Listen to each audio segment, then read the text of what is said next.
Bonjour, j'espère que tu vas bien. Les Scouts Une Terre de France sont heureux de te présenter Au Coin du Feu, le podcast qui reçoit des scouts qui ont soif d'aventure. Je suis Galaxy Éclaireur et je te partage leur histoire. Aujourd'hui, nous avons la chance d'accueillir Geoffroy, qui est chef à la troupe. En 4 mois, Geoffroy a bouclé le tour du Royaume-Uni en voilier et tout ça en solitaire. On va parler de préparation, de navigation et de communion avec la nature. Bref, le récit d'une aventure incroyable. Alors maintenant, imagine que tu t'installes tranquillement au coin du feu. Je te souhaite une très belle écoute et j'espère que tu vas aimer.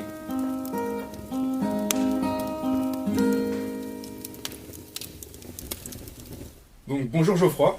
Bonjour. J'espère que tu vas bien, merci de nous accorder un petit peu de ton temps. Du coup, si je résume, Geoffroy, tu es encore chef à la troupe Saint-Maximilien-Kolby, près de Versailles, et tu es étudiant en école d'ingénieur à Lille. Exactement, oui. Donc je suis chef assistant d'une troupe d'une petite quarantaine de scouts et étudiant en école d'ingénieur dans le Nord à l'ICAM. Donc l'Institut catholique des arts et métiers. Trop cool. Génial. Et du coup, l'été dernier, donc à l'âge de 20 ans, dans le cadre de l'expériment, donc tu nous en parleras un peu après, tu as décidé de partir à l'aventure et de faire un tour de l'Angleterre en voilier, et tout ça en solitaire. Est-ce que tu peux nous dire ce que c'est l'expériment, à quoi ça correspond dans ton école ? Alors oui, en fait c'est notre école qui nous oblige en quelque sorte à réaliser un projet de 4 mois. Donc l'école appelle ça l'expériment, donc c'est une expérience de 4 mois. Et en fait l'école nous met 2 contraintes. Donc il y a la première qui est à partir à plus de 500 km de son campus, donc moi c'était à plus de 500 km de Lille. Et le second c'est en fait de s'auto-financer, donc de monter de A à Z son projet et de trouver avant des sous pour pouvoir le réaliser. Et donc pour ma part, c'était un défi assez sportif que j'ai voulu faire, un rêve depuis que je suis jeune, de vouloir partir naviguer en solitaire. Et donc il a fallu tout d'abord que je m'achète un bateau. C'était un bateau donc de 8,50 m, un Delphes 28 que j'ai surnommé Express 121. Donc 121, c'est parce qu'on est la 121e promotion à l'ICAM, donc il y avait aussi une petite référence okay. Exactement à l'école et à ma promotion qui partait en expériment.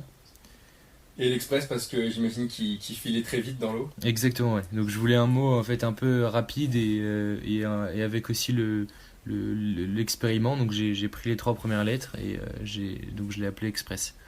Donc génial, voilà cool. l'histoire un peu de mon bateau. Et du coup, cette idée, elle a naquis en toi jeune, il y a très longtemps. Exactement. Ou assez récemment. Est-ce que tu peux nous parler de ce moment-là au scout peut-être ? Alors en fait, c'est assez marrant parce qu'en fait je regardais Thalasso avec mes grands-parents.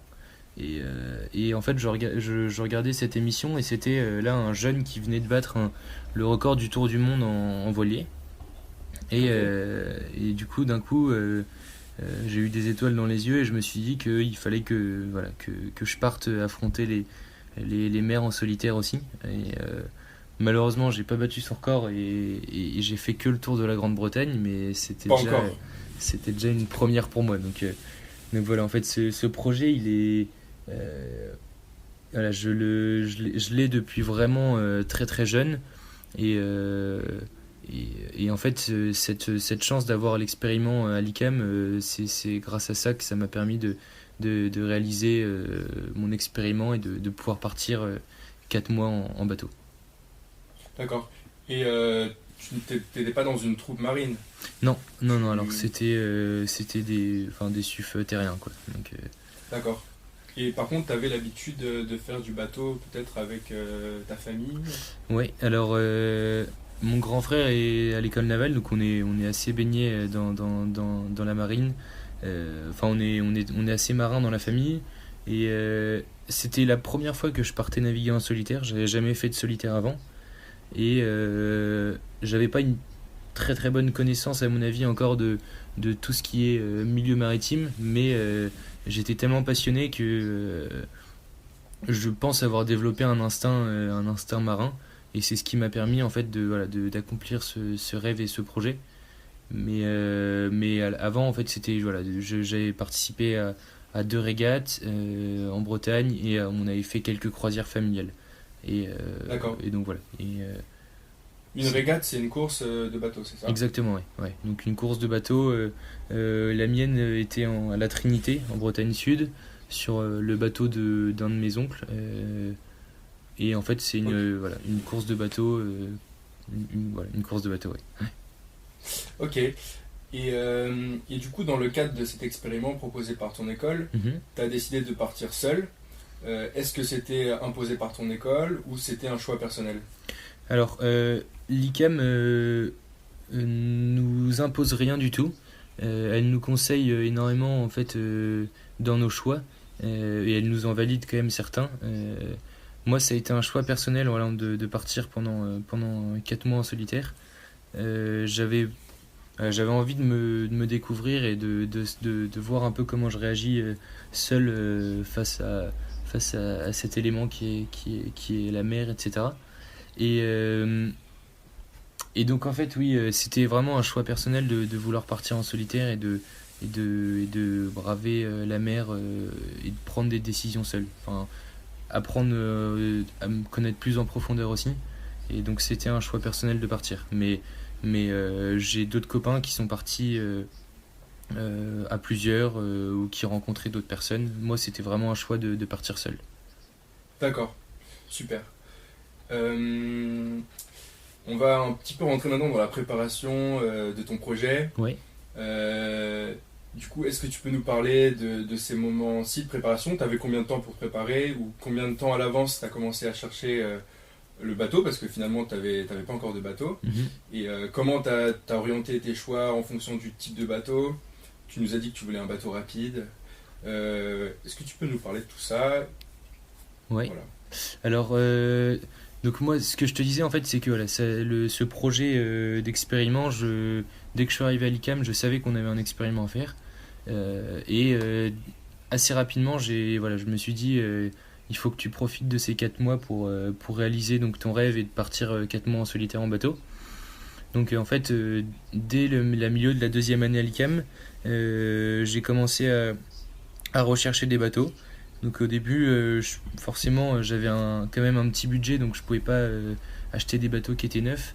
Et donc je regardais plus sur le Bon Coin ou des autres annonces de bateaux d'occasion. Et j'étais parti en fait sur une première classe. Moi, il y avait deux choses qui étaient très importantes pour moi, c'était la sécurité. Donc pouvoir partir dans n'importe quelle condition quasiment, et avoir un bateau qui tient la route et qui va pas couler. Et la deuxième, c'était avoir un bateau qui est assez rapide pour pouvoir un peu m'amuser, et pas non plus stagner, et pour pouvoir voilà, forcément s'amuser un peu. Plus on est rapide, plus c'est sympa. Ouais, Donc c'était voilà, les deux gros points. Et bizarrement, par exemple, le confort ou tout ça, c'était vraiment. C'était pas des choses qui m'intéressaient. C'était vraiment. J'avais envie de vivre une aventure qui était assez difficile aussi. Bizarrement, je savais qu'en Écosse, il fait plus froid qu'en Méditerranée. Il fallait que je trouve une boucle. J'aurais pu la trouver dans d'autres endroits, mais j'avais un peu envie d'en baver pour voir. Pour découvrir mes limites et un peu voir jusqu'à où je pouvais tenir. Et juste, Ouais, juste pour revenir sur les contraintes pour le choix du bateau, ouais, du coup, il fallait que tu puisses dormir dedans, c'est ça? Il exactement. fallait Ouais, aussi qu'il y ouais. ait une cuisine ou du moins quelque chose pour pouvoir préparer, je sais pas, des pâtes. Exactement. Alors, je dirais que c'est un peu style camping dans le sens où on avait donc la tente, c'était le bateau, donc avec un matelas à l'intérieur. Et ensuite, donc malheureusement, je pouvais pas faire de feu dans mon bateau, mais c'était plus des petites gazinières qui fonctionnaient au gaz, style camping gaz. Et donc là, ça me permettait donc de me faire le café le matin, réchauffer mon eau pour les pâtes le midi et aussi me faire de temps en temps d'autres plats, mais j'avais qu'une gazinière. Voilà. Ok, super. Et du coup, un beau jour, tu trouves ce bateau, donc ce Delph 28, c'est ça? Exactement, ouais. Et donc tu décides de l'acheter et ensuite tu t'entraînes un petit peu avant de partir ou Alors, en fait, moi, comme j'étais à Lille et que le bateau était à Lorient, ça faisait cher les allers-retours et c'était aussi relativement long. Donc, en fait, ma première semaine d'entraînement, ça a été avec papa. Et on devait faire en fait Lorient, donc en Bretagne Sud, jusqu'à Saint-Malo en Bretagne Nord, donc le tour de la Bretagne. Malheureusement, on a eu quasiment pas de vent, donc on a fait une halte chez mon grand frère qui est à Morgat, donc sur la presqu'île de Crozon à côté de Brest. Donc là, c'était en fait un peu ma semaine d'entraînement avec papa pour qu'il valide le bateau, qu'on valide tout en fait. Et alors, Donc, première impression? et première impression, super. Papa était très content aussi parce que on a réussi à tenir tête à d'autres bateaux qui étaient beaucoup plus récents. Et donc ça, c'était des bonnes impressions. Et c'est vrai que c'était chouette de pouvoir partager ces premiers moments d'expérience avec papa. Ok, donc, génial. et Et du coup, le départ approche, t'avais un bateau qui était préparé, t'étais assez confiant sur les points que t'avais abordés qui étaient importants pour toi, Exactement, comme la ouais. sécurité et la rapidité du bateau. Qu'est-ce que tu mets dans ta valise pour partir faire un tour du Royaume-Uni en bateau? Alors, donc je mets dans ma valise, je pensais pas forcément rencontrer énormément de personnes, donc j'avais pas forcément pris des beaux vêtements, mais plus des vêtements qui sont assez techniques. Donc comme pour le ski, en bateau, on a besoin de vêtements qui sont assez chauds et imperméables. Donc j'avais une paire de bottes, des lycras pour le haut et des leggings pour le bas. À mettre quasiment tous les jours, des surpantalons, j'avais un surpantalon qui était en polaire et des pantalons qui étaient très costauds, qui me permettent d'aller un peu n'importe où et de enfin voilà d'avoir des pantalons costauds. Et j'avais une salopette de bateau. Donc une salopette de bateau, c'est un pantalon de ciré qu'on met par dessus et qui nous permet si il pleut, si on se prend des seaux d'eau dans les jambes, de ne pas être trop trempé et de ne pas avoir trop froid. C'est très important en fait en mer de pas être trop humide, de ne pas avoir froid parce que il y a la règle des 5 F, donc c'est le fuel, donc pas avoir d'odeur d'essence, le froid, donc pas avoir trop froid, la foif, donc malheureusement c'est un S, mais donc là on va dire la foif qui est donc de bien s'hydrater, la faim, donc de bien manger, et le dernier c'est la fatigue. Donc en fait il faut bien respecter la règle de ces 5 F pour ne pas avoir de mal de mer et pour pouvoir être toujours au taquet en fait sur l'eau. Ok. Et donc pour les habits en hauteur, en fait c'était quasiment la même chose, c'était des polaires, des t-shirts techniques et des vestes de quart. Donc des vestes de quart, c'est des grosses vestes de bateau quoi. D'accord. Et t'avais aussi importé des choses à manger? Alors des choses à manger, alors moi j'avais pas de frigo, donc c'était beaucoup de conserves et des pâtes et du riz. Euh, Mhm. Et j'ai eu la chance aussi de pêcher un petit peu. Donc dès qu'il n'y avait pas trop de vent, le bateau était pile à la bonne vitesse pour pouvoir pêcher. Et donc j'ai eu la chance de pouvoir faire 2 beaux lieux jaunes en Irlande et énormément de maquereaux en Écosse et au Pays de Galles. Donc Ah, si. Énorme ça. ouais, donc ça c'était super sympa. Ouais. Ok. Super. Donc là, ta valise est parée, ton bateau est prêt, Ouais, alors t'es prêt à partir. Comment se passe le départ? Alors, avant ça, d'ailleurs, je peux rajouter aussi une chose. J'ai eu la chance d'avoir un ami des parents, le père Gabriel, qui est venu avec maman avant mon départ pour venir baptiser le bateau. Donc ça, c'était aussi un chouette moment où voilà, se sentir partir avec un bateau qui est baptisé, c'est un petit plus aussi. Donc voilà, c'était aussi l'autre chose que je voulais dire. Euh, et donc Super, ouais, super important. le départ s'est fait à- le départ s'est fait à Cherbourg. Donc après être parti je suis arrivé donc à Brest. Ensuite après j'ai fait Brest jusqu'à Cherbourg. Donc là toujours un peu de l'entraînement, mais ça restait toujours en fait en France. Donc j'étais pas trop dans cette optique encore d'expériment, dans le sens où voilà, on peut parler avec des Français, on peut c'est plus facile que parler avec des Anglais. Et donc voilà, j'étais encore en forme et je me sentais bien et j'étais pas trop heureux encore de partir. Et donc mon vrai départ c'était vraiment à Cherbourg. Et ce départ-là, il faut faire attention au courant. Donc en Manche, il y a énormément de courant, il y a énormément de cargo. Et donc j'ai décidé de partir assez tôt, à 4 heures du matin, de Cherbourg, pour traverser la Manche et me rendre en Angleterre. Donc c'était assez chouette de pouvoir avoir un beau lever de soleil en quittant Cherbourg et voilà, et c'était cap vers l'Angleterre et le vrai début de cette expérience.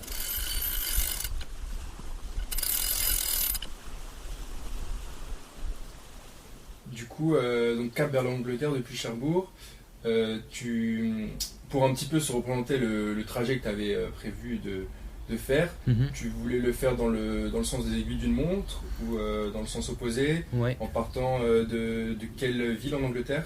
En fait, j'ai vraiment fait en fait l'île de Wight, le tour du Royaume-Uni, et je suis revenu à l'île de Wight. Donc ça c'était donc j'ai vraiment fait la vraie boucle. Donc ça c'était aussi un choix de ma part de vraiment de partir d'un endroit et de revenir à un autre.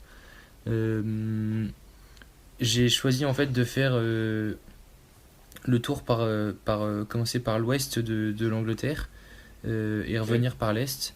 Donc il y avait deux raisons à cela, c'est par rapport au courant. Donc en fait on est un petit peu plus rapide dans ce sens-là. Et l'autre raison c'était que c'était beaucoup plus facile parce que l'est du Royaume-Uni c'est un endroit où il n'y a quasiment pas de, de port et donc d'endroits où s'arrêter. Et donc je préférais être vraiment mieux entraîné et beaucoup mieux connaître le bateau pour pouvoir affronter en fait cette côte est du Royaume-Uni. Donc voilà, c'était un peu les deux raisons pourquoi j'ai voulu faire le sens, donc dans le sens d'une aiguille d'une montre. Ok, super. Très cool. Est-ce que du coup tu peux nous raconter tes premiers jours? Donc tu quittes l'île de Wight, Ouais, exact.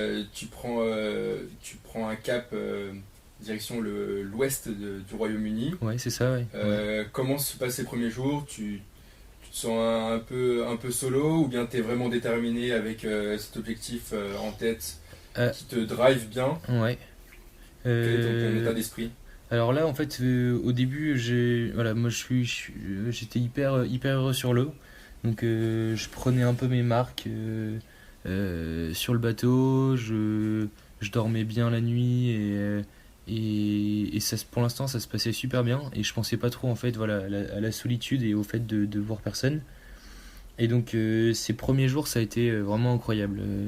Euh, je commençais à bien connaître le bateau. Je me suis fait des belles petites pointes de vitesse, à essayer d'envoyer le SPI aussi. Donc ça, c'était vraiment la première semaine a été incroyable. Voilà, j'ai vraiment passé une super première semaine. Et, Ok, et c'était en plus un vent qui était assez portant. Donc euh, c'est beaucoup plus facile, on est plus rapide. Et donc c'était tous les bons points positifs, quoi. ok, trop chouette. Euh, et du coup là, t'es parti, t'as commencé à voyager. Mhm.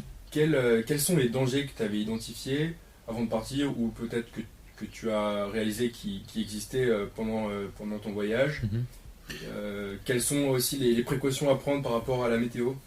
Alors, donc moi je me souviens au début quand j'étais en terminale, je regardais donc pas mal de cours de navigation et je regardais aussi, donc j'avais eu un cours sur les scouts marins, donc j'avais regardé ce cours et il disait qu'en fait on pouvait pas sortir en mer au-dessus de 7 Beaufort. Donc 7 Beaufort, c'est un force 7 et ça correspond sur une échelle de 1 à 12 à environ plus de 35 nœuds. Ou 30 nœuds, je sais plus, faut que je regarde. Bon, Mais donc, 30 nœuds, d'accord. donc Donc 30 nœuds, c'est quand même un vent qui est assez puissant, bien rafaleux. On n'est pas couché par le vent, mais quand on marche sur la plage, par exemple, on a du mal à résister, quoi. voilà, exactement, oui. En C'est fait, quand même assez engagé. exactement, oui. À chaque fois qu'on est sur l'eau, on parle en milles nautiques et en nœuds. En fait, 1 mille nautique, ça correspond à 1,8 km. Donc, un nœud, ça correspond à 1,8 km/h. Donc, ça fait à peu près environ 60 km/h de vent, quoi. Donc, ça Ok. fait pour les terriens, ça fait à peu près cette estimation-là. Donc, ça fait des belles rafales, oui. Ouais. Ouais. Donc, sur l'eau, en fait, il faut faire attention parce que le vent va creuser la mer. Donc déjà, on va être beaucoup plus trempé et en plus, on va avoir des grosses vagues. Donc, ça endommage le matériel et c'est pas bon pour le bateau. Et quand c'est pas bon pour le bateau, malheureusement, c'est lui qui est notre abri sur l'eau. Donc, il faut faire attention à ça. Et, euh, et donc, dans la question que tu me posais, c'était toutes les précautions à prendre. Moi, c'était les précautions que je prenais. C'était donc la première chose, c'était regarder la météo. Ensuite, après, c'était préparer ma journée. Donc, en fait, quand on prépare une journée en mer, c'est pas comme, enfin, voilà, c'est pas comme si on prenait une autoroute.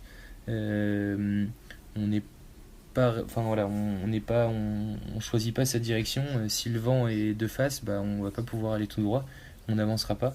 Donc, il faudra voilà, faire toujours attention à ça et donc faire aussi attention aux cailloux, aux autres bateaux. Un voilier est prioritaire par rapport aux petits bateaux de plaisance, mais aux énormes cargos, on n'a aucune priorité.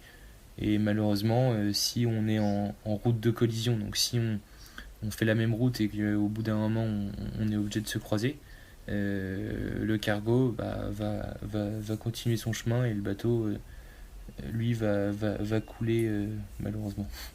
Donc Même si le cargo t'a vu, il va pas changer sa trajectoire. Alors en fait, Pourquoi? Parce qu'il a trop d'inertie. exactement, ouais, On peut ouais. pas l'arrêter si facilement. C'est ça. Exactement, ouais, ouais. Et donc c'est en fait on appelle ça des bateaux à capacité de manœuvre restreinte, et donc qui sont pour changer de route ou pour réduire sa vitesse, c'est très très compliqué, alors que sur un voilier c'est beaucoup plus facile. Et donc c'est pour ça que c'est au voilier de se dérouter. Donc voilà, Pardon, ouais, vas-y. Ouais. Excuse-moi. Et du coup, au niveau de la Manche, j'imagine qu'il y a un trafic de cargo, de ce type de bateau que tu me décris, qui est quand même assez intense. Exactement, ouais. Et donc, tu es sans arrêt en alerte à vérifier qu'il n'y a pas un bateau qui débouche à droite ou à gauche. Et c'est ça exactement, ouais. Alors pour la petite histoire, donc là j'étais en pleine forme et je le sentais bien ce départ donc de cette traversée de Manche, et c'était la première traversée que je faisais en solitaire. Euh, et donc j'avais vu papa la veille qui m'avait dit donc fais très attention au cargo parce que voilà, il faudra toujours que tu sois au taquet pour faire tes manœuvres, etc. Et là c'est la première fois que voilà, enfin, je me suis dit allez, pourquoi pas essayer d'envoyer le SPI dans la Manche. Et donc j'étais sous SPI en train d'esquiver les cargos, mais c'est vrai qu'il faut faire très très attention. C'est le côté négatif de la Manche, c'est que voilà, c'est une belle traversée à faire. C'est environ 10 heures de navigation non-stop, mais sur les 10 heures, il faut être 8 heures attentif à ce qui arrive de droite, ce qui arrive de gauche, etc. D'accord. Et le SPI, juste pour être sûr, c'est la Ouais. voile qui est la plus grande, qui se situe à l'avant du bateau et qui vient venir te tracter de manière très, très puissante, c'est ça? Exactement, en fait. Alors ça, c'est plus des cours d'aérodynamique, mais plus une voile est creuse et plus elle est puissante. Et le SPI, en fait, c'est une voile qui est très très creuse, voilà, qui ressemble un peu à un ballon, mais qu'une partie d'un ballon. Et donc ça, c'est une voile qu'on utilise dès qu'on a du vent qui vient du derrière. Et donc ça permet d'être beaucoup plus rapide. Mais malheureusement, il faut être un peu plus attentif et faire un peu plus attention parce que c'est un peu plus compliqué à gérer. Donc c'est le côté négatif, mais on est nettement plus rapide. Donc ça, c'est le côté positif. Ok. Est-ce que tu as en tête le moment d'aventure le plus intense, un moment vraiment où tu étais en communion avec la nature? Ouais, Est-ce que tu peux nous décrire ce moment? alors complètement, ouais. Donc là, je parlais juste avant du portant, donc avec du vent derrière. Bah là, maintenant, je vais parler du pré. Donc dès que le vent vient de face et qu'on veut aller dans la direction du vent, on est obligé donc on appelle ça tirer des bords de pré. Donc c'est en fait aller un moment à bâbord du vent et puis à tribord du vent et d'avancer en diagonale vers l'endroit où on souhaite aller. Et donc moi c'était un moment où je voulais aller au Scilly. Donc les îles Scilly c'est à l'ouest de la pointe de la Cornouaille, au sud-ouest du Royaume-Uni. Et c'est des petites îles qui sont magnifiques. Et donc moi je devais aller jusqu'aux îles Scilly. J'étais parti très tôt le matin parce que j'avais une grosse journée devant moi. Et à partir de 15h, j'ai dû commencer à tirer donc des bords pour me rejoindre les Scilly. Et donc là, c'était un moment qui était assez long parce que c'est moins confortable qu'au portant parce que les vagues viennent sur nous. On est trempé. Donc c'était un moment où j'ai commencé un peu à m'énerver, à être fatigué, etc.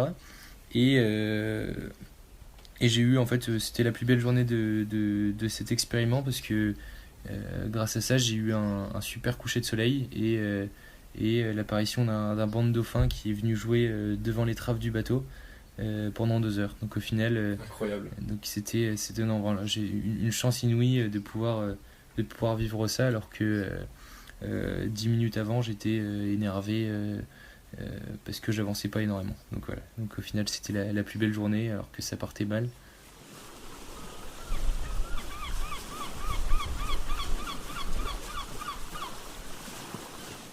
Trop cool. Merci pour ce partage. Du coup, tu as été scout. Ouais. Donc, je crois que tu as eu le badge sportif et le badge infirmier quand tu étais plus jeune. Exactement, oui. Comment le scoutisme t'a permis de réaliser cette aventure, de peut-être surmonter des difficultés à travers la technique ou l'esprit scout? Est-ce que tu peux nous parler de ça? Alors, moi en fait je dirais que alors c'était un camp, mais un camp un peu en solitaire quoi. Donc j'avais Un peu vraiment comme un raid de progression. exactement, oui, c'est ça. En fait, c'était un raid, un raid solo, mais qui durait 4 mois, et sur l'eau, donc pas à pied. Mais c'était en fait, voilà, moi, les côtés que j'ai vraiment retrouvés dans cet expériment que j'avais au scoutisme, c'était cette communion avec la nature. Donc j'étais systématiquement en contact avec des oiseaux, avec des dauphins, avec des phoques, avec tout ça, avec la mer. Et j'ai quasiment pas vu de grosses villes pendant mon périple et d'énormément de personnes. Donc ça c'était vraiment le premier point où je pouvais faire une comparaison avec le camp scout. Nous on a eu aussi dans la prière scout, on nous dit qu'il faut travailler sans attendre d'autres récompenses. Et bon, moi en fait ça a été vraiment une ligne de vie que j'ai essayé de suivre au maximum parce qu'il y a eu des moments qui ont été forcément assez difficiles et je me suis toujours dit que voilà, c'était qu'il fallait pas abandonner et donc j'avais vraiment cette envie de continuer et cette détermination que je pense avoir appris au scoutisme et j'en suis même d'ailleurs persuadé que j'ai appris ça au scoutisme.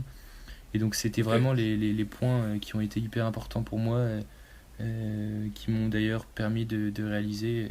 Et je pense que je remercierai jamais autant mes parents de m'avoir inscrit au scout pour me donner cette détermination. Ok. On va faire maintenant un petit question-réponse. Ouais, Des questions rapides et du coup une réponse rapide. d'accord. Combien de kilomètres tu as parcouru en tout? Alors, donc j'ai fait 6000 km et 6000 km ça correspond à peu près à 3000 nautiques. 3000 milles, pardon. 3000 milles. 1 km c'est 1,8. Non, ouais, c'est ça, 1,8 milles nautiques. Et donc j'ai fait 3000 milles nautiques. D'accord. Combien de jours de voyage cet expériment t'as pris? Alors j'étais 122 jours sur l'eau. Donc 122 jours, j'étais sur le bateau, je dormais sur le bateau. Ah ouais, ok, c'est sacrée période. Combien de navigations de nuit t'as dû réaliser pendant ce voyage? Alors j'ai pas le chiffre exact, mais je dirais une petite dizaine. Ok, donc c'était des navigations de nuit complètes. Enfin, Exactement, ouais. dans quel cadre en fait t'étais obligé de naviguer de nuit? En fait, c'était un choix personnel. Soit c'était un choix personnel, soit c'était des. Par exemple, la première nave de nuit, c'était une petite tempête qui arrivait.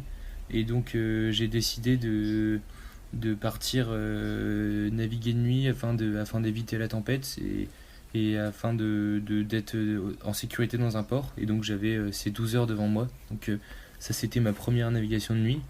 Et après, il y avait d'autres navigations de nuit. C'est parce que j'avais vraiment l'envie de naviguer de nuit. C'est vraiment incroyable de naviguer de nuit parce qu'on a, on a souvent un ciel étoilé qui est magnifique. Le plancton qui s'illumine dans la nuit. Et mine de rien, en fait, on voit beaucoup mieux ce qui se passe. Donc tout ce qui est balises, etc., on les voit nettement mieux. Donc c'était vraiment aussi certains moments des choix personnels de partir naviguer de nuit. Ok. Combien de voiles tu avais sur ton bateau? Alors sur le bateau, il y avait trois différents types de voiles. Donc le spi, les voiles d'avant et une grand voile. Et donc en fait j'avais la chance d'avoir un bateau qui était assez bien équipé en voile. J'avais donc deux spi, un spi lourd et un spi médium. Donc le spi lourd c'est pour du gros temps et le spi médium pour du plus petit temps. Et ensuite en voile d'avant j'avais trois différents types de voiles d'avant. Un génois, donc là c'était la plus grande, le plus grand génois, le plus grand phoque ou génois, ça dépend comment on appelle ça. Euh, un tourmentin qui est un peu plus petit et une trinquette là qui est beaucoup plus petit qui permet d'avoir moins de toile s'il y a beaucoup de vent. Ok. Combien de t-shirts tu avais embarqué pour ce voyage? Alors c'est vrai que l'hygiène c'était pas forcément la chose que j'ai plus respectée pendant ce tour. Donc j'avais pris une dizaine de t-shirts, mais j'ai dû en utiliser quasiment un ou deux pendant ce tour. Donc c'était. Et combien de rencontres tu as fait? Alors les rencontres, j'ai fait des très belles rencontres, mais j'en ai pas fait énormément. Et je dirais entre 5 et 6 rencontres au cours de cet expériment. Est-ce que tu peux nous parler d'une, celle qui t'a le plus marqué peut-être? Alors, une rencontre qui m'a le plus marqué, en fait, c'était. À chaque fois, je rencontrais que des marins. Donc, c'était forcément dans des ports où on arrivait et avec son voisin, on discutait. Et en fait, c'était un moment où j'avais un peu le moral dans les chaussettes. Ça allait plus très bien. J'avais un peu envie de rencontrer d'autres personnes. Et de temps en temps, c'était assez compliqué de parler avec d'autres personnes. Et je suis arrivé dans un port. Et en fait, je me suis mis au ponton. Et je tourne la tête. Et je vois un drapeau français à ma droite. Et en fait, c'était un bateau français qui était juste à côté de moi. Et c'était un couple de retraités avec qui j'ai pu discuter pendant 3 jours parce qu'on a eu 3 jours de tempête. Donc pendant 3 jours, on était à trois. Et ça a été une rencontre hyper intéressante parce que ils ont pu m'apprendre énormément de choses. Et ça faisait énormément de bien en fait de pouvoir parler français avec d'autres personnes, quoi. Donc ça, c'était vraiment une très belle rencontre. Mais voilà, sur les 5 rencontres que j'ai faites, elles étaient toutes différentes, mais toutes incroyables aussi. Ouais, et puis du coup, alterner avec ces moments de grande solitude Et ces moments de rencontre et de partage, ça devait être aussi hyper enrichissant pour toi et des moments assez forts. Exactement, ouais. Ouais. J'ai pu vivre vraiment des choses hyper fortes et de temps en temps, en fait, c'était. Donc la plupart du temps, c'était quand même des retraités ou des personnes qui étaient un peu plus de la cinquantaine. J'ai pas vu énormément de jeunes au cours de cet expériment. Mais ce qui est génial, c'est que voilà, euh, c'est que de temps en temps, j'arrivais à leur expliquer des choses et à leur apprendre des choses. Mais j'apprenais aussi énormément d'eux. Et, euh, et c'était vraiment à chaque fois des rencontres qui étaient hyper enrichissantes pour eux et pour moi. C'était hyper plaisant de se sentir aussi utile pour les autres personnes. Parce que du coup, eux, ils te voyaient un peu comme un extraterrestre, un mec un peu fou qui a décidé Euh, de faire le tour du Royaume-Uni. alors en fait, ce qui est C'était marrant, c'est surpris. que exactement, ils étaient hyper surpris en fait. En Écosse, la plupart des bateaux étaient beaucoup plus grands que le mien. Et donc, dès qu'ils voyaient un jeune arriver tout seul sur un bateau qui était quand même nettement plus petit que les autres, euh, souvent les gens venaient me voir et me féliciter pour ce que je faisais, alors que j'étais même qu'à la moitié de mon périple. Mais, euh, mais c'était vraiment, non, ça c'était vraiment les côtés hyper positifs de se sentir. Voilà, de pouvoir discuter avec pas mal de personnes et de pouvoir en fait les aider dans le sens où j'avais réussi moi à monter mon projet tout seul et à réaliser en tout cas à chaque fois c'était quasiment une moitié du parcours ou d'autres personnes c'était quasiment la totalité. Mais c'était donc hyper enrichissant toutes ces rencontres. D'accord. Euh, L'épisode va toucher à sa fin Ouais, et ouais, j'ai deux dernières petites questions pour toi. ouais. Est-ce que tu peux juste nous parler du coup en termes de budget, comment tu as géré tout ça? Mhm. Parce que tu disais que dans le cadre de l'expériment donc, que ton école vous proposait, il fallait être indépendant financièrement. Enfin, Exactement, ouais, ouais. Alors, alors moi, ce que j'ai fait, en fait, c'est que j'ai commencé par faire des petits boulots à droite à gauche pour trouver des sous et mettre de côté quelques sous. Donc c'est sûr que le bateau, ça coûte un peu cher. Donc j'ai acheté mon bateau 6005 et donc ces 6005 là, je les avais pas le jour où j'ai dû acheter le bateau. Mais voilà, je revends le bateau et donc les 6005 que je n'avais pas, je les ai empruntés. Et là, je vais les rembourser directement avec la revente du bateau. Donc au final, génial. ce qui est super, c'est que je vais en fait avoir réussi à accomplir mon rêve pour quasiment pas Pour 3 d'argent. copecs. Exactement, ouais. Exactement. Trop cool. Voilà, voilà. Ok. Euh, Trop bien. J'ai une dernière question. Mhm. Euh, pour toi, qu'est-ce que c'est en deux mots être un aventurier? Euh, alors moi je dirais que c'est... oh, ouais, ça c'est pas... en deux mots, être un aventurier, Vaste question que c'est. ouais. Alors ça c'est. Peut-être dans le quotidien ou à Mhm. travers cette aventure incroyable. Est-ce qu'il y a des éléments que tu as identifiés qui te permettent de te dire, bah, ok, ça c'est l'aventure? Bah alors moi je dirais quand même que pour moi faire une aventure c'est aussi pouvoir voilà prendre des décisions seul et être responsable de soi-même et je dirais que c'est aussi être en communion avec la nature et pousser ses limites. Voilà c'est les ouais, oui, je pense que je dirais ça parce que c'est il faut voilà quand on réalise une aventure il faut aussi essayer voilà d'aller au bout de ses limites pour rentrer plus fort de cette aventure. Et qu'est-ce que tu dirais à un scout qui voudrait réaliser une aventure comme la tienne ou du moins d'une si belle aventure, Mhm. d'une grosse envergure? Bah moi je lui dirais de foncer parce que parce qu'au final rien n'est impossible et que j'en suis la preuve vivante qu'avec voilà avec quasiment rien on arrive à faire une chose qui est incroyable et, euh, et je sais que ça m'a fait grandir énormément sur un nombre de points Et donc, au contraire, je dirais vraiment qu'il faut tout faire en sorte pour pouvoir réaliser sa propre aventure.